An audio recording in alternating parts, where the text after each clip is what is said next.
Bonjour et bienvenue amis bassistes débutants pour ce décryptage de riff. Alors c'est un riff de In Deep, Last Night a DJ Saved My Life. C'est un morceau très connu pour ceux qui écoutaient la musique disco funk dans les années 80. Alors, moi j'ai beaucoup écouté ça, bien sûr, ça fait partie de ma culture musicale depuis gamin.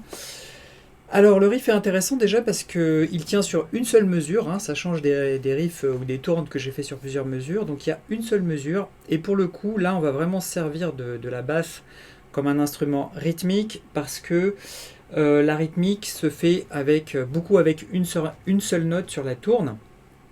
Ensuite il y a une petite jointure, si je puis dire, pour revenir sur la note de base.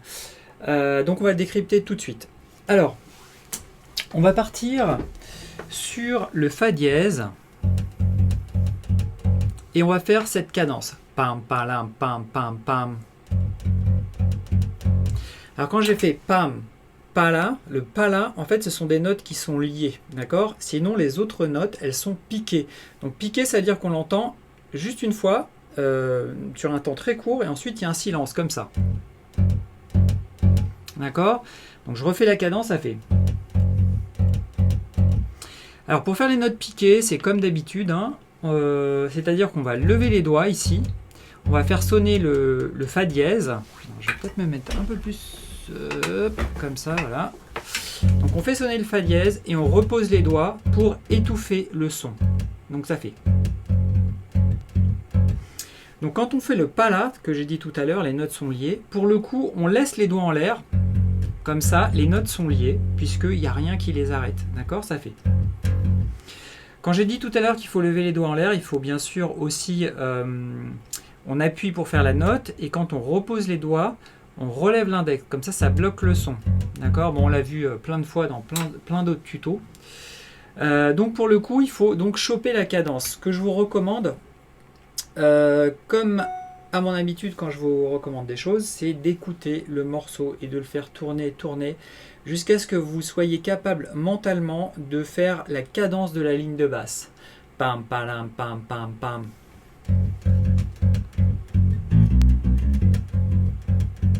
D'accord? Donc si vous retenez déjà juste les débuts, ça fait pam, palam, pam, pam, pam. Pam, palam, pam, pam, pam. D'accord? Le palam, il est lié, les autres notes sont toutes piquées. Ensuite, le petit raccord, ça va faire... Et on revient, vous avez vu, sur le Fa dièse. Donc on va faire des notes liées, qui est la note La à vide, donc la deuxième corde, d'accord?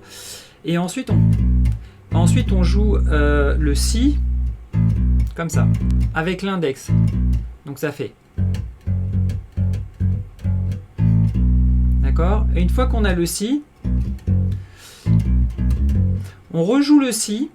On va choper ensuite le Do dièse et on repart sur le Fa dièse de tout à l'heure. Ça fait.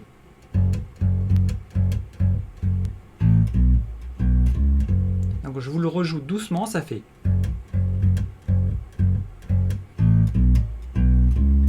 D'accord? Pam, pam. Donc La vide, Si. On rejoue le Si.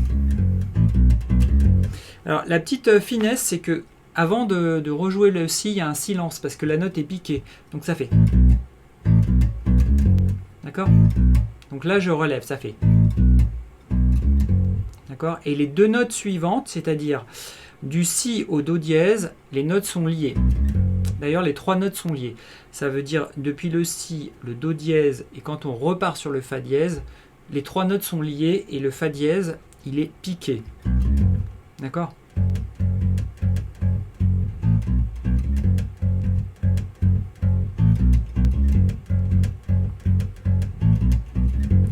Alors quand vous êtes débutant, vous n'avez peut-être pas encore la finesse de jeu qui va vous permettre de coller vos cordes pour vraiment étouffer les sons.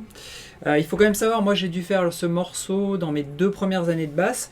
J'arrivais pas à la vitesse originale qui est de 110 BPM. J'arrivais à le jouer jusqu'à 90% de 110 BPM, donc on va dire à peu près vers 100.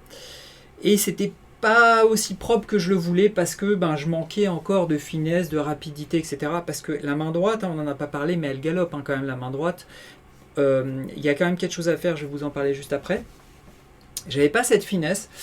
Donc j'étais limité et c'est quand je l'ai repris 1 ou 2 ans plus tard que j'ai vu que j'arrivais à le jouer plus rapidement. Mais encore une fois, ça met du temps, hein, c'est pas quelque chose qui est donné directement. Donc c'est à vous de voir quel est votre niveau limite, d'essayer de le passer. Et si vous n'y arrivez pas, de toute façon, il faut un temps d'adaptation au cerveau, au corps, aux doigts, etc. Donc vous pouvez le reprendre beaucoup plus tard, dans quelques mois, peut-être dans 1 an, revenir dessus, parce que vous allez forcément voir une évolution. Au niveau de la main droite, ce qui est important, c'est qu'il faut vraiment assumer le tirage des cordes. D'accord ? Il faut vraiment la main droite, elle tire vraiment les cordes, et la main gauche fait le blocage des notes, parce que le son, il doit être distinct, et il doit être piqué. Donc on ne doit pas avoir un petit jeu léger. Il faut vraiment aller le chercher en fait pour le faire sonner. Ça va justement vous forcer à donner de l'impact. Après, quand on a plus de niveau, on peut le jouer plus léger parce que justement on a toute cette sensibilité dans les doigts qui permet de faire d'autres choses.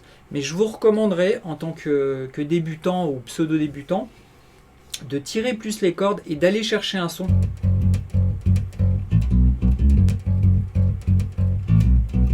D'accord, d'aller chercher un son comme ça, un petit peu péchu. D'ailleurs, quand on écoute la ligne de basse, elle est quand même assez péchue. Hein. Ok, alors maintenant, je vais vous le faire tourner sur drum beat, parce que tout le problème de la ligne, une fois qu'on a passé les étapes où on a chopé la ligne, c'est la cadence sur le rythme, parce qu'en fait, le problème, c'est que la première note n'est pas sur le temps, elle est, donc le temps, c'est 1, 2, 3, 4, elle est juste un quart de temps plus tard, on va dire. Donc il y a le temps qui tombe et la note qui commence. Ça fait pam, pam, d'accord, pam, pam. J'essaye de le faire correctement, c'est pas évident en parlant. Ça fait pam, ok. Vous allez le voir là. Je vais mettre la ligne à 70 BPM. 2, 3, 4, 1, 1, 2, 3, 4, 1. D'accord, c'est 1, boum, et ça démarre. Donc ça, c'est difficile à faire pour les débutants de démarrer juste après le 1 en fait. Et la seule façon de le faire, c'est pas de compter, parce que si vous comptez, vous allez encore plus vous embrouiller. C'est d'essayer de jouer ce genre de truc dans la sensation. C'est-à-dire qu'il faut aller chercher la sensation du démarrage. C'est-à-dire dans votre tête, vous faites les temps en fait en bougeant la tête.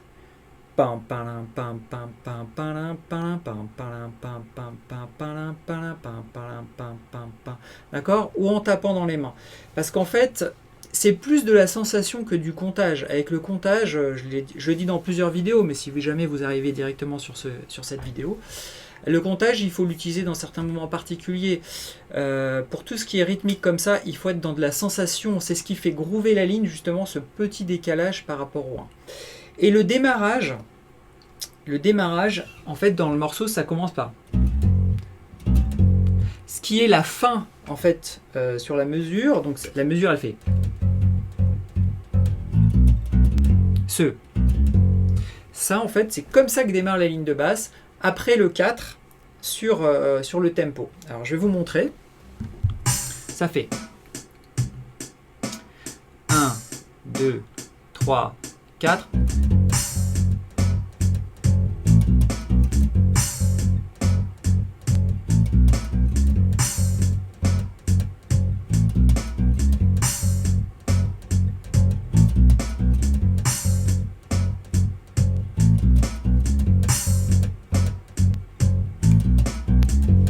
Ok, alors je vais vous la faire encore plus lentement, je vais la mettre à 50. Je sais pas si j'arriverai à la jouer à 50, hein. J'essaye en live comme ça, on verra bien.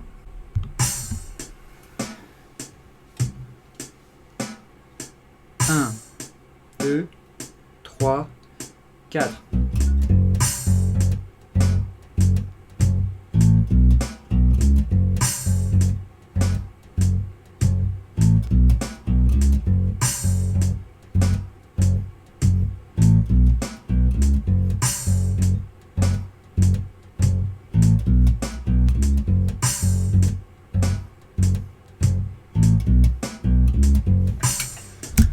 Ok, alors franchement c'était difficile. Hein. C'est difficile de faire groover un truc aussi lentement.